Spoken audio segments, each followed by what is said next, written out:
Hello दोस्तों, कैसे हैं आप सभी। आशा है आप सभी बहुत अच्छे होंगे।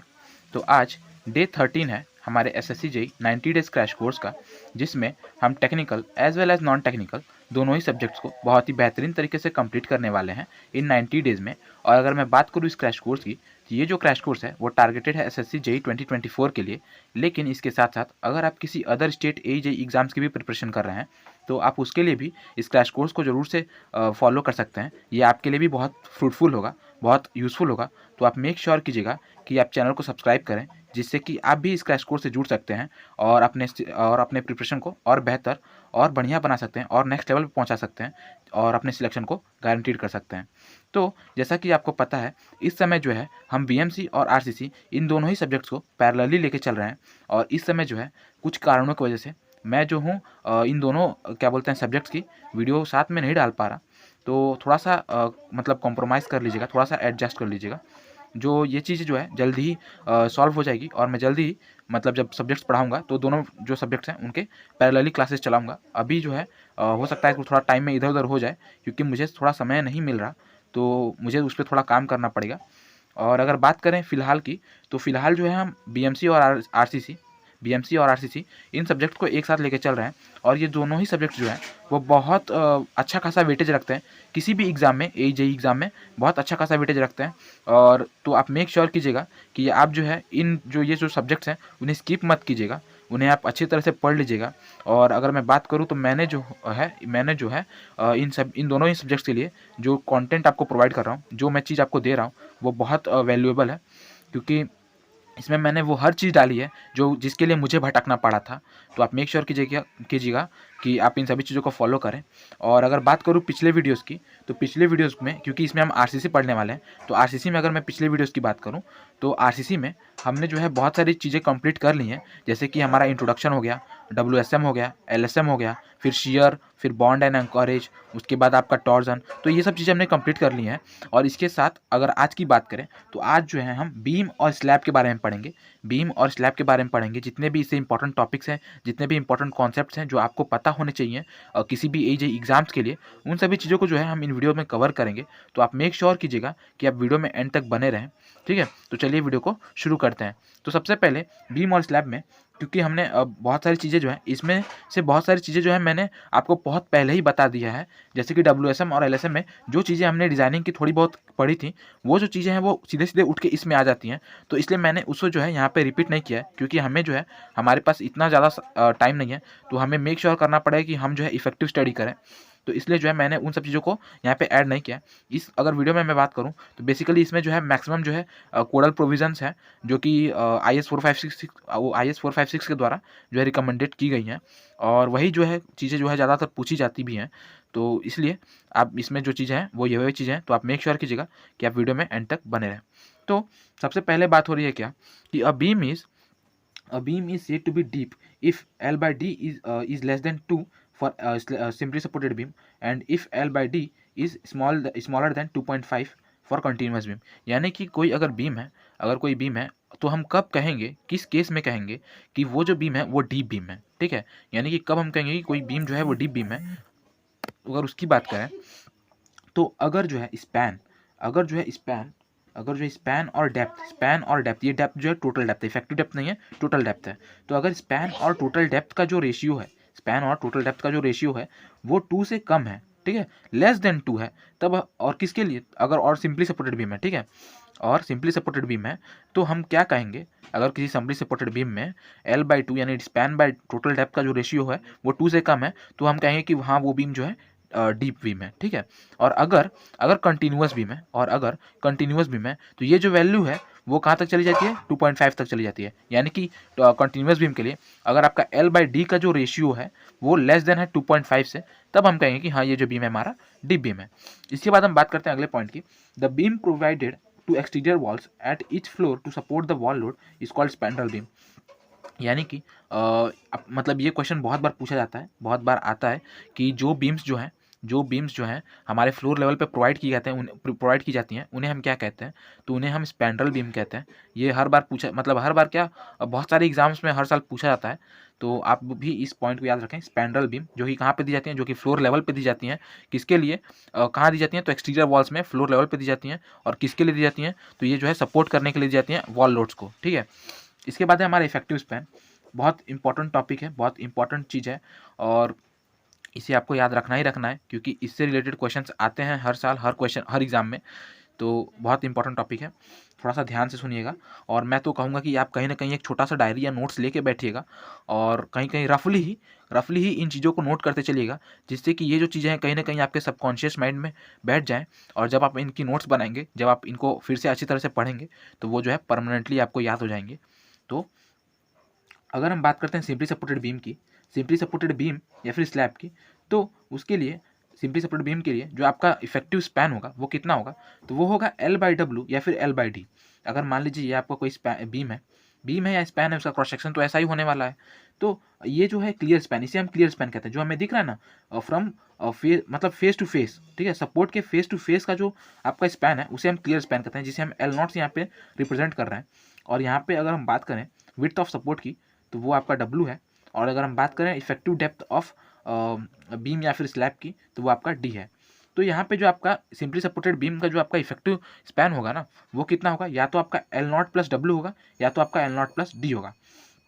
अब ये देखिए, आपको ये भी पता होगा L0 प्लस W हम इसलिए ले रहे हैं, W हम इसलिए कर रहे हैं क्योंकि यहाँ का आधा W/2 और यहाँ का W/2, W/2 मिलकर जो है आपका W रहता है। तो यहाँ पे इसलिए L0 प्लस W और L0 प्लस D, इनमें का जो मिनिमम वैल्यू होगा, इसे आपको याद रखना है। बहुत बार मेरे दोस्त ऐसे होते हैं जिन्हें पता होता है कि L0 प्लस W लेना है, L0 प्लस D लेना है, लेकिन क्योंकि क्वेश्चन में ये दोनों वैल्यूज दे देता है और कहता है कि बताइए क्या है। क्वेश्चन में दे देगा कि आपका 5 मीटर का स्पैन है, और डेप्थ जो है आपका कुछ 100 mm है, और जो आपका जो है क्या कहते हैं W जो है वो आपका भी कितना है, 150 mm है। तो बताइए कि जो है इसका क्या बोलते हैं, सिंपली सपोर्टेड बीम का जो है ये कितना होगा, इफेक्टिव स्पैन कितना होगा। तो मेरे बहुत से दोस्त हैं जिन्हें पता होता है कि L0 प्लस W भी होगा, L0 प्लस W D भी होगा, लेकिन इनमें से हम कौन सा लें, तो वो जो है हम कौन सा लेंगे, छोटा वाला लेंगे, यानी कि 5.1 मीटर वाला लेंगे, ठीक है। तो ये होगा इसकी बात। अब हम बात करते हैं कैंटिलीवर बीम की मेरे भाई। तो कैंटिलीवर बीम में क्या होता है, कैंटिलीवर बीम में जो हम वैल्यू लेते हैं वो लेते हैं L0 प्लस D/2 या फिर L0 प्लस D/2, अगर आपका सिंपल कैंटिलीवर बीम है। लेकिन अगर आपका क्वेश्चन में ये बताया जा रहा है, अगर ऐसा कोई बोल दिया कि हाँ सिंपली कैंटिलीवर बीम है, बताओ इफेक्टिव स्पैन कितना है, तो हम L0 प्लस D/2 की ही बात करेंगे। लेकिन अगर जो है कैंटिलीवर बीम है और कहीं बीच में उसके सपोर्ट भी दिया जा रहा है, तो वहाँ पे जो है कहीं ना कहीं हमें सपोर्ट का भी विड्थ मिल जा रहा है, ठीक है, सपोर्ट का भी विड्थ मिल जा रहा है। तो वहाँ पे इसको भी हम कंसिडर करेंगे, और जो है हमारा जो ये होगा इफेक्टिव स्पैन होगा वो कितना हो जाएगा, L0 प्लस W/2 हो जाएगा, ठीक है। तो आई होप इस चीज़ को आप समझ पा रहे होंगे। इसके बाद हमारा अगला बीम है जो कि है कंटिन्यूअस बीम। कंटिन्यूअस बीम में आपके दो केसेस बनते हैं। पहला कि जब जो है सॉरी, जब जो है आपका जो है W जो है यानी विड्थ ऑफ सपोर्ट जो है वो कितना है, L0/12 से कम है। क्या है, कम है, यानी कि जो आपका विड्थ ऑफ सपोर्ट यानी ये जो W हम बात कर रहे हैं ना, ये W क्या है, L0/12 से छोटा है। तो हम क्या करेंगे, कम है तो फिर SSB as same as SSB ले लेंगे। सिंपली सपोर्टेड बीम का जब हमने जैसे हमने लिया ना L0 प्लस W और L0 प्लस D, उसी तरह से जो है हम इसका भी इफेक्टिव स्पैन निकाल लेंगे। और दूसरा केस क्या बनता है, तो दूसरा केस हमारा ये बनता है कि अगर आपका जो W है ना मेरे भाई, जो W वो क्या है, वो ज़्यादा है L0/12 से या फिर 600 mm से, यानी कि जो आपका विड्थ ऑफ सपोर्ट है वो ज़्यादा है L0/12 से या फिर 600 mm से। तो अब हम क्या करेंगे, तब जो है हम लोग क्या करेंगे, हम लोग ले लेंगे L0 प्लस W/2 और L0 प्लस D/2, यानी कि जो हमारा बीम है कंटिन्यूअस बीम है, उसका जो सपोर्ट का विड्थ है वो उसका मतलब सपोर्ट जो है सपोर्ट का विड्थ है उसका हाफ, या फिर जो आपका इफेक्टिव विड्थ है उसका हाफ, या इफेक्टिव डेप्थ है उसका हाफ, उन दोनों का हाफ करके जो है L0 में ऐड कर देंगे, और इनसे जो हमें मिनिमम वैल्यू मिलेगा उसे हम कंसिडर करेंगे एज इफेक्टिव स्पैन, ठीक है। एज इफेक्टिव स्पैन हम क्या बोलते हैं, कंसिडर करेंगे उस वैल्यू को। तो अगर हम बात करें क्या चीज़, इन शॉर्ट अगर मैं बोलूँ तो इसमें जो है अगर आपका विड्थ जो है वो कम है L0/12 से, तो हम सिंपली सपोर्टेड बीम की तरह लेंगे। और अगर जो है हमारा विड्थ जो है वो ज़्यादा है L0/12 से या फिर 600 mm से ज़्यादा है, तब हम क्या करेंगे, तब हम L0 प्लस D/2 या फिर L0 प्लस W/2, इन दोनों ही वैल्यू में से जो मिनिमम वैल्यू होगा उसे ले लेंगे, ठीक है। इसके बाद ये देखिए, ये दो बहुत इंपॉर्टेंट स्टेटमेंट्स हैं, आप कह सकते हैं कि जो IS 456 के द्वारा रिकमेंड किए गए हैं, यहाँ पे ये पूरा वीडियो ही बहुत इंपॉर्टेंट है, आपको कहीं भी स्किप नहीं करना है, आपको फॉलो करते चलना है, क्योंकि मतलब बहुत इंपॉर्टेंट चीज़ें हैं। ये सब आईएएस कोड और प्रोविजंस हैं इस पूरे वीडियो में, और इनसे बहुत सारे क्वेश्चंस आते हैं। तो आप मेक श्योर कीजिए कि आप प्लीज़, ये मेरा हम्बल रिक्वेस्ट है कि मतलब इस वीडियो को अगर आप कहीं ना कहीं स्किप करते हैं तो आपका लॉस है। तो आप मेक श्योर कीजिए कि आप एंड तक बने रहें। तो आईएएस 4056 क्या कहता है कि अगर हम चेक करें डिफ्लेक्शन को, अगर हम डिफ्लेक्शन को चेक करें, क्योंकि आपको भी पता है अगर डिफ्लेक्शन ज़्यादा हो जाएगी, अगर हमारे स्ट्रक्चर में डिफ्लेक्शन ज़्यादा हो जाएगा तो कहीं ना कहीं क्या है, वो हमारे लिए सर्विसिबिलिटी के अंडर में फेल कर जाएगा। ठीक है, सर्विसिबिलिटी कंडीशन में फेल कर जाएगा। तो इसलिए जो है हम डिफ्लेक्शन के लिए चेक डालते हैं, और ये हम दो तरह से डालते हैं, मतलब इसके दो कंडीशन बताए गए हैं।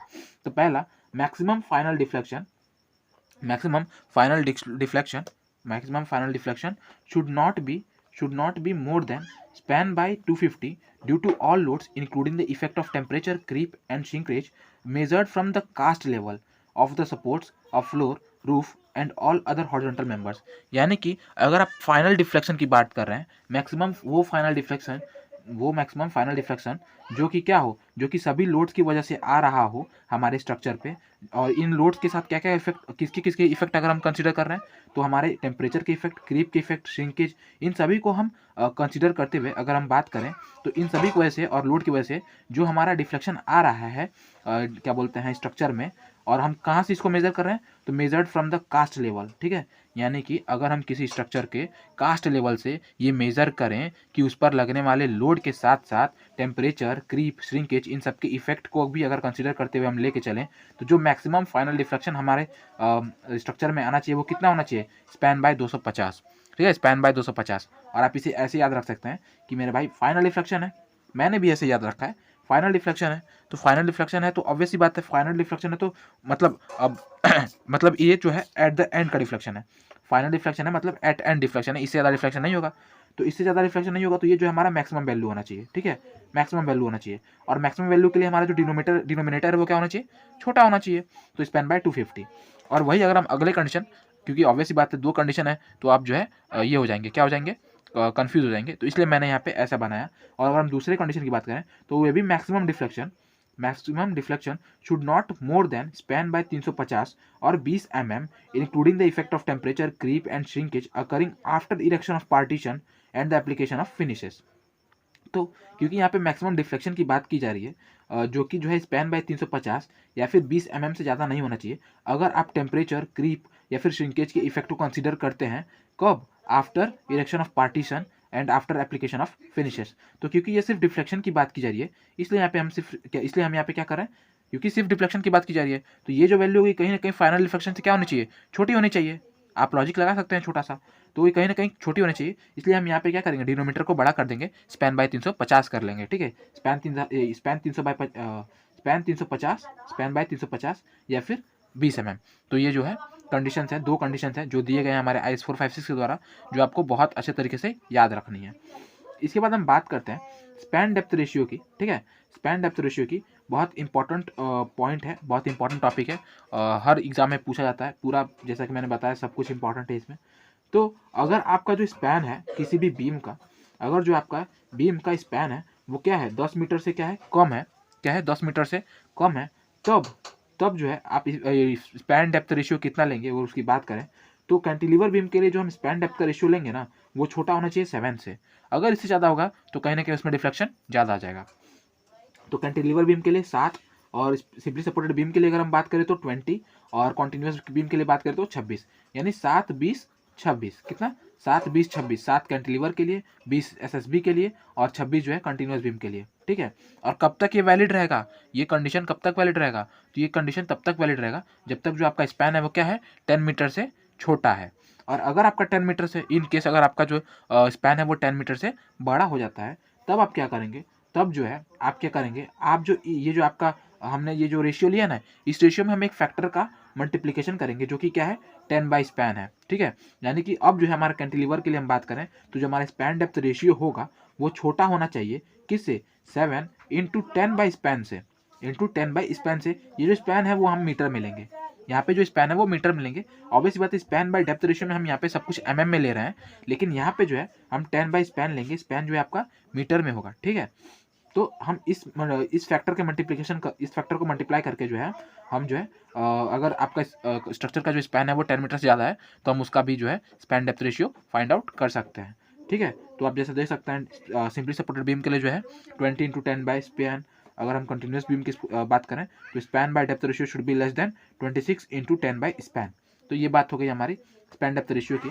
इसके बाद अगर हम थोड़ा सा बात करें स्लैब की तरफ, थोड़ा सा स्लैब के बारे में भी अगर हम जानते चलें तो, क्योंकि आगे चल के ये दोनों चीज़ें जो हैं काफ़ी मर्ज हो जाएंगी, तो इसकी बात करें तो स्लैब होता क्या है, सबसे पहले हम बात करें तो स्लैब जो है एक प्लेट एलिमेंट होता है। क्या होता है?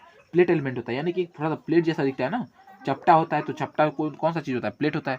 तो चपटा यानी प्लेट एलिमेंट होता है, ठीक है, जिसका जो डेप्थ होता है बहुत कम होता है अदर 2 डायमेंशंस के कंपैरिजन में। और ये जो है 2 तरह से हो सकती है। हम इसे बेसिकली 2 तरह से डिफाइन करते हैं। पहला वन वे स्पैन और दूसरा वन वे स्लैब और दूसरा है 2 वे स्लैब। ठीक है, वन वे स्लैब, 2 वे स्लैब। वन वे स्लैब में क्या होता है मेरे भाई? तो वन वे स्लैब में जो है LX/LY का जो रेशियो होता है, LX/LY का जो रेशियो होता है वो ज़्यादा होता है 2 से, ठीक है, या फिर बराबर होता है 2 के। हाँ, बहुत बार ऐसा पूछ देता है कि बराबर है बताओ क्या होगा, तो बच्चे जो है मेरे जो दोस्त हैं वो क्या करते हैं, वो जो है कन्फ्यूज़ हो जाते हैं कि भाई अब 1 वे में डालें कि 2 वे में डालें, क्योंकि जो क्रिटिकल कंडीशन है वो आपका 2 है, ठीक है, जो आपका क्रिटिकल कंडीशन है वो 2 है। तो वहाँ पे जो है बच्चे कंफ्यूज हो जाते हैं। तो आपको ये याद रखना है कि अगर 2 के बराबर भी होगा तो हम क्या करेंगे, हम जो है वन वे स्लैब ही कंसीडर करेंगे उसे। ये बात हो गई वन वे स्लैब की, कि अगर आपका LX/LY का जो रेशियो है वो क्या है, बड़ा है 2 से या फिर बराबर है 2 के। अब हम बात करते हैं अगले कंडीशन की, जो कि है 2 वे स्लैब, यानी कि 2 वे स्लैब में जो है आपका क्या कंडीशन होगा, तो LX/LY का जो रेशियो है अगर वो 2 से कम हो जाएगा, अगर जो आपका LX/LY का रेशियो है वो 2 से कम हो जाएगा तो हम उसे क्या कहेंगे, उसे हम तब 2 वे स्लैब कहेंगे। ठीक है, अब देखिए वन वे स्लैब और 2 वे स्लैब में क्या कुछ चीज़ें होती हैं। तो अगर हम इसे देखें तो अगर ये आपका LX है और ये अगर आपका ये कोई स्लैब है, ये कोई स्लैब है, और अगर इसका एक जो क्या बोलते हैं डायमेंशन है वो LX है और एक जो डायमेंशन है वो LY है, जिसका जो जहाँ जो LX है वो क्या है, लॉन्गर स्पैन है, और LY जो है वो आपका शॉर्टर स्पैन है। तो इस कंडीशन में क्या होगा, इस कंडीशन में देखिए जब आपका वन वे स्लैब होता है तो वहाँ पे जो आपका शॉर्टर स्पैन होता है ना, उस शॉर्टर स्पैन के थ्रू जो आपका डिफ्लेक्शन होता है वो उसका जो डिफ्लेक्शन होता है वो जो है हमें पैराबोलिक मिलता है। कैसा मिलता है? पैराबोलिक डिफ्लेक्शन मिलता है अलॉन्ग शॉर्टर स्पैन। और अगर हम बात करें कि प्रोफाइल जो, हाँ, अगर हम बात करें क्या बोलते हैं लॉन्गर स्पैन की प्रोफाइल की, कि लॉन्गर स्पैन का जो प्रोफाइल है डिफ्लेक्शन में कैसा मिलता है वन वे स्लैब में, तो वो कैसा मिलता है, वो मिलता है हमें constant deflection along longer span.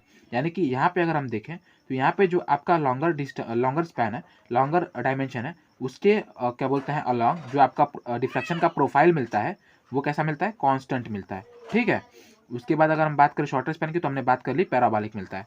उसी तरह से अगर हम देखें कि जो है हमारा 2 वे स्लैब है और 2 वे स्लैब का जो है हमें प्रोफाइल कैसा मिलता है डिफ्लेक्शन में, तो LX में अगर आपका LX, और क्योंकि यहाँ पे देखिए 2 वे स्लैब है और इसका जो स्पैन डेप्थ रेशियो है वो 2 से कम है, क्यों 2 से कम है, तो कहीं ना कहीं ये जो है छोटे छोटे मतलब अप्रॉक्स इक्वल है, एज सच बहुत ज़्यादा डिफरेंस नहीं है, हाँ, दुगने से कम ही है। तो यहाँ पे जो आपका LX और LY का जो आपको डिफ्लेक्शन मिलता है ना, वो दोनों ही केसेस में क्या मिलता है, पैराबोलिक मिलता है। कैसा मिलता है? पैराबोलिक मिलता है। ठीक है, तो ये बात हो गई डिफ्लेक्शन प्रोफाइल की, कि कैसा डिफ्लेक्शन का प्रोफाइल होता है इस। तो अब हम बात करते हैं कि स्लैब में स्पैन डेप्थ रेशियो किस तरह से वैरी करता है, यानी कि किसी स्लैब में अगर कोई सिंपली सपोर्टेड स्लैब है या फिर कोई कंटिन्यूस स्लैब है तो उनमें जो है उसका स्पैन डेप्थ रेशियो कैसा होना चाहिए। अगर उसकी बात करें तो देखिए अगर आपका वन वे स्लैब है ना मेरे भाई, अगर आपका वन वे स्लैब है तो आपका जो आपका स्पैन डेप्थ रेशियो होगा वो एज सेम एज होगा जैसा कि हमने बीम की कंडीशन में पढ़ा था, यानी कि कैंटिलीवर बीम में कैसा होगा 7 होगा, कंटिन्यूस में 26 होगा और सिंपली सपोर्टेड बीम में कैसा होगा 20 होगा। तो ये वही वैल्यूज़ हैं, वही स्पैन डेप्थ रेशियोज़ हैं जो आपने बी में पढ़ी थी, और वही जो है एज इट इज़ उठ के आ जाती हैं स्लैब के लिए। कब? जब आपका स्लैब किस तरह का हो, वन वे स्लैब का हो। लेकिन अगर आपका स्लैब कैसा हो, 2 वे स्लैब हो, अगर आपका 2 वे स्लैब हो तब क्या होगा, तब जो है 2 वे स्लैब में अगर 2 वे स्लैब में देखिए 2 वे स्लैब का जो आपका स्पैन डेप्थ रेशियो होता है ना, वो डिपेंड करता है किस पे, डिपेंड करता है ग्रेड ऑफ स्टील के। डिपेंड करता है ग्रेड ऑफ स्टील के, कि आपका स्टील का ग्रेड कौन सा है। अगर आप Fe250 यूज़ कर रहे हैं तो आपके लिए अलग होगा, अगर आप Fe415 यूज़ कर रहे हैं मतलब Fe415 तो उसके लिए अलग होगा। तो अगर आपका सिंपली सपोर्टेड बीम है, और आप माइल्ड स्टील यूज़ कर रहे हैं यानी Fe250 यूज़ कर रहे हैं, तो जो आपका स्पैन डेप्थ रेशियो होना चाहिए वो कितना होना चाहिए, स्पैन डेप्थ रेशियो आपका होना चाहिए 1:35। कितना होना चाहिए, 1:35, ठीक है, 1:35 होना चाहिए सिंपल सपोर्टेड बीम के लिए। अगर हम बात करें कंटिन्यूस बीम के लिए, कि कंटिन्यूस बीम के लिए हमारा जो है स्पैन डेप्थ रेशियो कितना होना चाहिए, तो उसका वैल्यू कितना होना चाहिए 1/40, ठीक है। Fe250 के लिए सिंपली सपोर्टेड बीम 1/35 और कंटिन्यूस बीम 1/40, ठीक है, मतलब 1/35 1/40, ठीक है। और इसके बाद अगर हम बात करें Fe415 की वैल्यू की, तो आप यहाँ पे क्या कर सकते हैं, आप जो है इन्हीं वैल्यूज़ को अगर आप 0.8 से मल्टीप्लाई कर देंगे, यानी ये 40 जो है अगर आप इसे 0.8 से मल्टीप्लाई कर देंगे तो आपको क्या मिल जाएगा, आपको जो है 1/32 मिल जाएगा या फिर 1/28 मिल जाएगा अगर आप इस वैल्यू को 0.8 से मल्टीप्लाई कर देंगे। यानी कि आपका एक फैक्टर जो होगा 0.8 लग जाएगा, जिसके थ्रू आपको क्या हो जाएगा, आपको जो है डिफ्लेक्शन वाला वैल्यू मिल जाएगा, स्पैन डेप्थ रेशियो मिल जाएगा Fe415 का Fe250 के कंपैरिजन में, ठीक है। तो Fe415 का आपका जो स्पैन डेप्थ रेशियो होगा सिंपली सपोर्टेड बीम के कंडीशन में वो कितना होगा, तो होगा 1/28, और अगर हम बात करें कंटिन्यूस बीम में तो हो जाएगा 1/32, ठीक है। तो ये वैल्यूज़ आपको याद रखनी है। मेरे को खुद को जो है इसमें बहुत ज़्यादा कन्फ्यूजन हो जाता है कभी कभी, तो इसलिए मैं हूँ जो क्या करता हूँ कि इन सभी चीज़ों को जो है समझाते समय 1 2 बार 3 बार दोहरा देता हूँ, जिससे कि जो है आपको सुन कर जो है ये सारी चीज़ें जो है अच्छी तरह से याद हो जाए, आपके सबकॉन्शियस माइंड में कहीं ना कहीं पहुँच जाए, ठीक है। तो इसलिए मैं जो है कई बार दोहरा देता हूँ। तो सिंपली सपोर्टेड बीम में क्या होता है 1/35 Fe250 में, अगर हमें बस ये याद रह जाए ना तो हम इसे आराम से निकाल सकते हैं। तो सिंपली सपोर्टेड बीम के लिए 1/35, कंटिन्यूअस के 1/40। अब अगर हम बात करें मिनिमम एरिया ऑफ रेनफोर्समेंट की, कि आपकी स्लैब में जो है रेनफोर्समेंट का मिनिमम एरिया कितना होना चाहिए, इसका बीम का भी हमने पढ़ा था। बीम का कितना होता है, तो बीम का होता है AST/BD। बीम का कितना होता है AST/BD should be greater than और इक्वल्स टू 0.85/FY। तो ये वैल्यू होता है मिनिमम रेनफोर्समेंट का किसी बीम में। लेकिन अगर हम बात करते हैं स्लैब में तो वो कितना होता है, अगर आप Fe250 यूज़ कर रहे हैं, तो जो आपका मिनिमम वैल्यू होना चाहिए किसी भी स्लैब में वो कितना होना चाहिए 0.15% ऑफ टोटल एरिया, ठीक है। और अगर हम बात करें Fe415 की तो वो वैल्यू कितना होना चाहिए 0.12% ऑफ टोटल एरिया। इसके बाद हम बात करते हैं मिनिमम थिकनेस ऑफ स्लैब की, यानी कि किसी स्लैब का जो मिनिमम थिकनेस होना चाहिए वो कितना हो सकता है, तो वो है 125 mm। ये भी बहुत इंपॉर्टेंट क्वेश्चन है, बहुत बार पूछा जाता है, आप इसे भी ध्यान में रखिएगा। इसके बाद हम बढ़ते हैं आगे।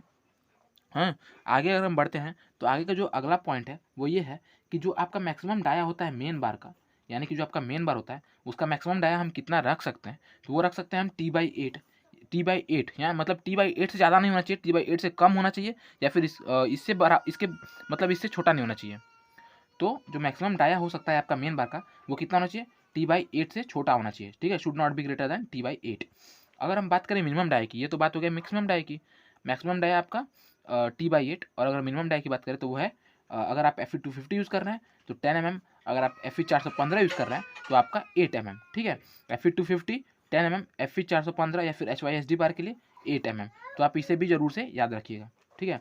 इसके बाद अगर हम बात करें इनकी स्पेसिंग की, कि इनकी स्पेसिंग हम किस तरह से देते हैं, तो जो इनकी स्पेसिंग होती है वो किस तरह से होती है, तो या तो आप 3D दे सकते हैं या तो 300 mm दे सकते हैं, ठीक है।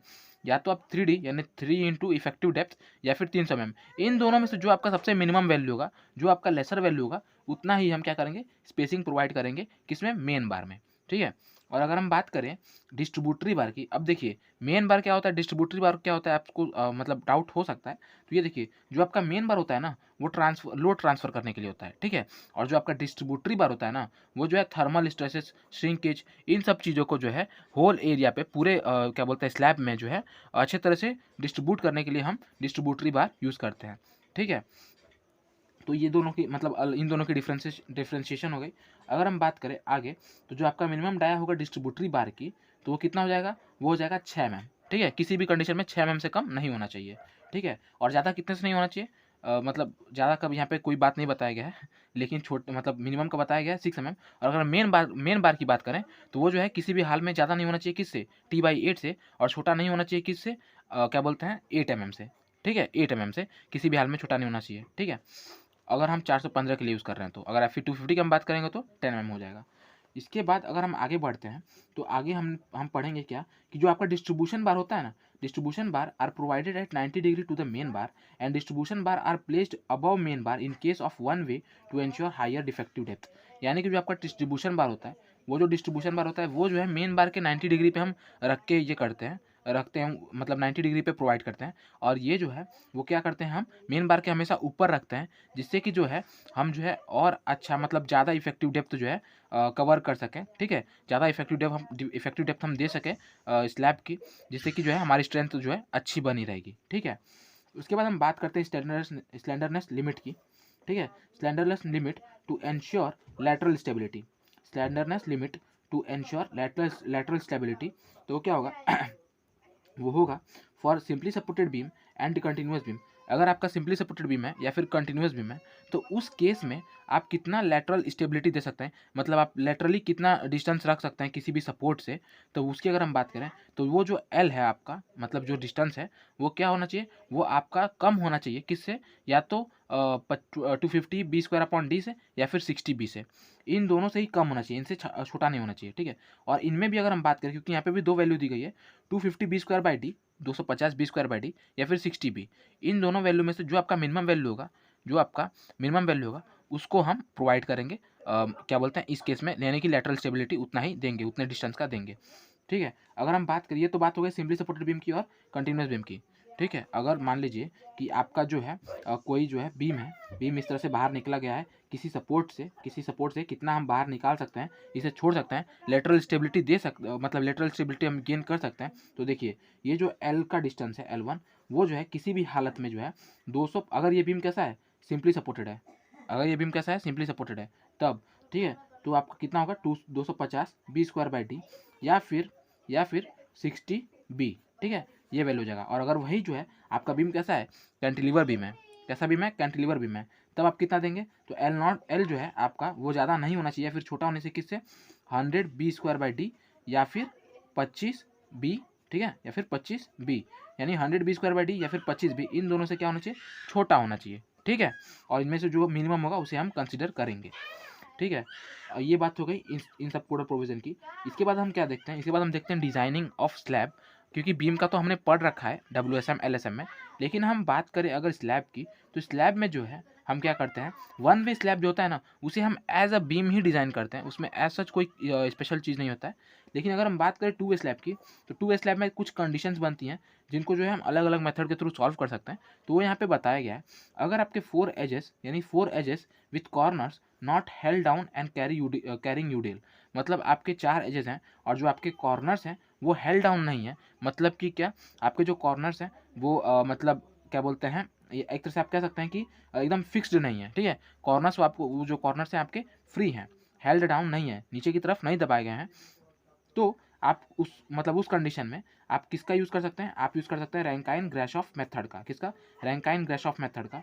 और अगर आपके एजेस फिक्स्ड हैं, या फिर आप कह सकते हैं कि क्या बोलते हैं कंटिन्यूअस हैं। ठीक है, या तो फिक्स्ड हैं या तो आपके जो एजेस हैं, जैसा कि मैंने यहाँ पे बताया कि यहाँ पे हमने फ्री रखा था, इस कंडीशन में हमने एजेस को जो है, कॉर्नर्स जो है, एजेस जो हैं वो फ्री हैं, लेकिन इस कंडीशन में जो आपके एजेस है वो कैसे हैं, वो फिक्स हैं। ठीक है, वो कैसे हैं, फिक्स हैं। या फिर आप कह सकते हैं कि कंटिन्यूअस है इन द सेंस ऑफ कि इसका जो आप मतलब यहाँ के आगे भी बढ़े हुए हैं। जैसे मान लीजिए आपको देना था क्या बोलते हैं सिंपली सपोर्टेड बीम, तो आपने यहाँ से यहाँ तक सिंपली सपोर्टेड बीम दे दिया, लेकिन इसके आगे ये क्या है, कंटिन्यूअस है, इसके आगे भी बढ़ाया गया है इसे, तो जो है उसके लिए हम IS कोड में मेथड बताया गया है, उसको हम कैरी करते हैं। और अगर आपका 4 एजेस है जिसके कॉर्नर्स हेल्ड डाउन है, तो जो है उसके लिए हम ये 3 मेथड यूज़ करते हैं, पहला IS कोड, दूसरा मार्कस मेथड और तीसरा जो है पिगआउट मेथड। तो ये कुछ बात हो गई। यहाँ पे हमने डिज़ाइनिंग के बारे में नहीं बात किया, ऐसा बहुत ज़्यादा खास बातें नहीं की हमने डिज़ाइनिंग के बारे में स्लैब की। क्यों, क्योंकि ये चीज़ें जो है वो बहुत, क्योंकि पहले कन्वेंशनल एग्जाम होता था तो वहाँ पे ज़रूरी थी, लेकिन अब वो चीज़ें नहीं पूछी जाती, तो एज सच हमें कोई टाइम वेस्ट करने की ज़रूरत नहीं है वहाँ पे। और आप जो है फ़िलहाल जो है इन सब चीज़ों को पढ़िए, क्योंकि यही सारी चीज़ें जो है इस समय पूछी जाएंगी। और जब हम मेंस, क्योंकि ये जो चीज़ें मैं आपको बता रहा हूँ वो मेंस के लिए भी कॉम्पेटिबल है, मेंस के लिए भी एज वेल उतना ही यूज़फुल होंगी जितना कि प्री के लिए। तो मेंस में भी जो है एज सच उस लेवल तक नहीं पहुंचा जाता है। आपसे जो है बहुत मतलब पूछ लेगा तो जो है ए लेवल का जो है क्वेश्चन पूछेगा, और ए लेवल में क्या करेगा वो जो है आपको कुछ कंडीशंस दे देगा, 3-4 स्टेटमेंट बेस्ड क्वेश्चन दे देगा अच्छे खासे, तो वो जो है इनसे ही बन जाते हैं। एज सच उन्हें डिज़ाइनिंग में नहीं जाना पड़ता। तो इसलिए मैंने जो है उसको मतलब कहीं न कहीं नेग्लेक्ट कर दिया है, क्योंकि ज़रूरी नहीं है, तो ऑब्वियस सी बात है हमें वो नहीं चाहिए। ज़्यादा डाटा भी हमारे लिए हानिकारक होगा, क्योंकि ऑब्वियस सी बात है ज़्यादा हो जाएगा तो जो है हमें हौच-पौच हो जाएगा, मैशअप हो जाएगा वो, तो वो उसकी ज़रूरत नहीं है। जो चीज़ें इंपॉर्टेंट हैं, जिनसे हम मैक्सिमम से मैक्सिमम गेन कर सकते हैं, या फिर जो हमें पूछी जाती हैं उनको ही जानना है अभी के लिए, क्योंकि हमारे पास समय भी उतना नहीं है कि हम जो है एकदम धीरे से आराम से उन चीज़ों को पढ़ें। इसके बाद हम बात करते हैं कॉलम की। कॉलम में जो है, कॉलम क्या होता है? कॉलम जो है एक कंप्रेशन मेंबर होता है। कॉलम क्या होता है? एक कंप्रेशन मेंबर होता है, जिसकी जो स्लैंडरनेस रेशियो होती है वो क्या होती है? 3 से ज़्यादा होती है। अब आप सोचेंगे कि स्लैंडरनेस रेशियो क्या होती है? तो जो आपका स्लैंडरनेस रेशियो होता है ना, उसे हम लैम्ब्डा से दिखाते हैं। किससे दिखाते हैं? लैम्ब्डा से। और इसकी जो वैल्यू होती है वो effective length upon least lateral dimension. क्या? इफेक्टिव लेंथ यानी एल इफेक्टिव अपॉन LLD, ठीक है? L effective upon least lateral dimension. इसकी वैल्यू जो है वो हमारी स्लैंडरनेस रेशियो कहलाती है। और अगर ये जो वैल्यू है 3 से कम है, तो जो हम हमारा जो स्ट्रक्चर होगा उसे हम पेडेस्टल कहेंगे। अगर 3 से ज़्यादा है लेकिन 12 से कम है, तो उसे हम शॉर्ट कॉलम कहेंगे। और अगर 12 से ज़्यादा है तो या फिर बराबर है तो हम इसे लॉन्ग कॉलम कहेंगे। इसके बाद अगर हम बात करें इफेक्टिव लेंथ की, कि हम कॉलम की इफेक्टिव लेंथ को किस तरह से निकाल सकते हैं, तो यहाँ पे देखिए वैसे तो 6 कंडीशंस होती हैं हमारे किसमें 6 नहीं, आई थिंक 8-7 होती हैं। 6-7 कंडीशंस होती हैं हमारे IS कोड 456 में। लेकिन यहाँ पे जो है 4 के बारे में ज़्यादा बात किया जाता है, तो यहाँ पे हम 4 को देख लेते हैं। और 4 में वो क्या-क्या है, तो अगर आपका जो कॉलम है उसका एक एज क्या हो, फिक्स हो, एक एज फिक्स हो और दूसरा एज फ्री हो, तो जो आपका इफेक्टिव लेंथ होगा वो कितना हो जाएगा? थियोरेटिकल कंडीशन और रिकमेंडेड वैल्यू यहाँ पे हमने अलग अलग रखा है। आपके जो थियोरेटिकल वैल्यू होती है वो कितनी होती है? 2L होती है। अगर आपका वो एक एच क्या है, फिक्स है, और एक एच क्या है, एक एंड फिक्स है और एक एंड क्या है, फ्री है। अगर आपके दोनों एंड क्या है, फिक्स्ड है, तो आप L/2 लेंगे इन थियोरेटिकल कंडीशन। और अगर हम बात करें दोनों एंड्स कैसे हैं, क्या बोलते हैं, हिंज्ड हैं, तो आप L लेंगे। और अगर एक हिंज है और एक फिक्स है तो L/√2 लेंगे। और अगर हम बात करें रिकमेंडेड वैल्यू की, जो कि IS 456 में बताया गया है, ठीक है, तो उसकी बात करें तो यहाँ पे 2L ही होगा, लेकिन यहाँ पे L/2 को जो है 0.65L ले लिया गया है, थोड़ा सा बढ़ा दिया गया है। इस केस में आपका मतलब दोनों अगर हिंज है तो हम L ही लेंगे। लेकिन अगर आपका जो है बात करें कि एक एंड जो है आपका हिंज है और एक एंड फिक्स है, तो उस केस में हम कितना लेंगे? 0.8L लेते हैं एज पर IS 456। तो ये कुछ चीज़ें थी जो हमने आज पढ़ी, और इसके आगे की चीज़ें जो हैं हम लोग कल पढ़ेंगे। और अगर बात करें तो एज सच अब बहुत ज़्यादा चीज़ें नहीं बची हैं हमारे RCC में। हमने काफ़ी चीज़ें कवर कर ली हैं। कॉलम में जो चीज़ें आपको बची है वो बची हैं, कॉलम में कल हम क्लियर कर लेंगे। उसके बाद आपकी बची है फुटिंग, ठीक है, फुटिंग, उसे भी हम कल कवर कर लेंगे। कॉलम और फुटिंग हम कल कवर कर लेंगे। उसके बाद जो है हमारी चीज़ क्या बच जाएगी, उसके बाद बच जाएगी हमारी वाटर टैंक, या फिर कुछ, या फिर वाटर टैंक हो गया, और वो क्या कहते हैं उसको, रिटेनिंग वॉल, ठीक है, रिटेनिंग वॉल। ये दोनों चीज़ें बच जाएंगी। इन्हें भी हम क्योंकि ये सभी चीज़ें जो मिसलेनियस में आती हैं, ये सारी चीज़ें मिसलेनियस में आती हैं, तो इन्हें हम कवर कर लेंगे। और उसके बाद इसके साथ साथ हमें एक जो क्या पढ़ना है, प्री स्ट्रेस कॉन्क्रीट भी पढ़ना है, ठीक है, प्री स्ट्रेस कॉन्क्रीट भी पढ़ना है। तो वो यानी कि 1, 2, 3 वीडियोज़ जो है आपकी ओवरऑल बची हुई हैं। आप इसे, हाँ, 3 वीडियोज़ में हम ये सब कवर कर लेंगे। इसके साथ साथ कहीं ना कहीं मिसलेनियस पार्ट जो भी है, मिसलेनियस पार्ट जो हमें पूछा जाता है, उसे भी हम कवर कर लेंगे इन्हीं तीनों में कहीं जगह बना के, ठीक है। तो 3 वीडियोज़ और आएंगे आपकी RCC के लिए। उसके बाद हम एक नया सब्जेक्ट तैयार करेंगे, नया सब्जेक्ट अपना कवर करेंगे। तो ये था इस वीडियो में, और आई होप कि आपको कंटेंट अच्छा लगा होगा। और इसके आगे भी बहुत सारी चीज़ें जो हमें सीखनी है, और ये सब चीज़ें थी जो कि आज हमने पढ़ी। आज हमने क्या क्या पढ़ी, अगर क्या क्या पढ़ा, अगर हम उसकी बात करें तो आज हमने जो है कोडल प्रोविजंस ज़्यादा पढ़े हैं, बीम से और स्लैब से रिलेटेड। बीम से और स्लैब से रिलेटेड हमने जाना कि डीप बीम किसे कहते हैं, ठीक है, इफेक्टिव स्पैन कितना होता है, किस तरह से हम कवर क्या बोलते हैं, कैलकुलेट करते हैं। डिफ्लेक्शन, चेक फॉर डिफ्लेक्शन किस तरह से हम करते हैं। स्पैन डेप्थ रेशियो कितना रखते हैं बीम के लिए, ठीक है। स्लैब की बात करें तो स्लैब कितने तरह का होता है, LX/LY का रेशियो कितना होता है, तो कौन सा स्लैब कहलाता है। उनके क्या बोलते हैं, डिफ्लेक्शन प्रोफाइल्स कहते होते हैं। और उसके साथ साथ हमने जाना कि स्पैन डेप्थ रेशियो कितना होता है 2 वे स्लैब का, 1 वे स्लैब का, 2 वे स्लैब का। मिनिमम एरिया कितना रखते हैं, थिकनेस कितना रखते हैं डाया का, उनका स्पेसिंग कितना रखते हैं, और फिर मेन बार, डिस्ट्रीब्यूटरी बार क्या होता है, इन्हें किस तरह से हम प्रोवाइड करते हैं। और उसके बाद अगर हम बात करें तो उसके बाद हम देखते हैं कि जो है स्लेंडरनेस लिमिट कैसा होता है। स्लेंडर स्टेबिलिटी, लैटरल स्टेबिलिटी के लिए जो है हम लोग स्लेंडरनेस रेशियो जो है कितना रखते हैं, तो लैटरल स्टेबिलिटी के लिए मैंने आपको पढ़ाया सिंपली सपोर्टेड बीम और कंटिन्यूस बीम के लिए कितना रखते हैं मतलब 250 बी स्क्वायर बाई डी या फिर 60 बी, इनमें से जो छोटा हो उसको। और कैंटिलीवर बीम के लिए 100 बी स्क्वायर बाई डी या फिर एल क्या बोलते हैं 25 बी, इन दोनों से जो हो, इन दोनों में से जो भी छोटा हो 100 बी स्क्वायर बाई डी या फिर 25 बी से जो भी छोटा हो इन दोनों में से, उसे हम एज अ लिमिट रखते हैं, लैटरल स्लैंडरनेस लिमिट रखते हैं लैटरल स्टेबिलिटी के लिए कैंटिलीवर बीम में। इसके बाद हमने पढ़ा कि design of one way slab हम एज अ बीम करते हैं, टू वे स्लैब के लिए 2-3 मेथड्स से उनके बारे में जाना कि उन्हें कब अप्लाई करते हैं, कॉलम के बारे में जाना, स्लैंडरनेस रेशियो के बारे में जान लिया, लॉन्ग कॉलम शॉर्ट कॉलम किसे कहते हैं वो जाना, और कुछ इफेक्टिव लेंथ निकालना जान लिए। तो इतने सारी चीज़ें जो है हमने इस वीडियो में सीखी।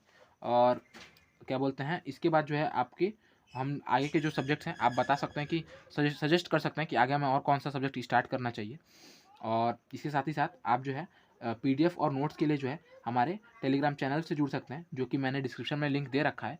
उसी के साथ साथ आप हमारे व्हाट्सएप ग्रुप से भी जुड़ सकते हैं, जहाँ से आपकी और मेरी जो इंटरेक्शन है वो और बेहतर हो सकती है, हम और बेहतर मिलके काम कर सकते हैं और बेहतर से तरीके से प्रिपरेशन कर सकते हैं। और उसके साथ ही साथ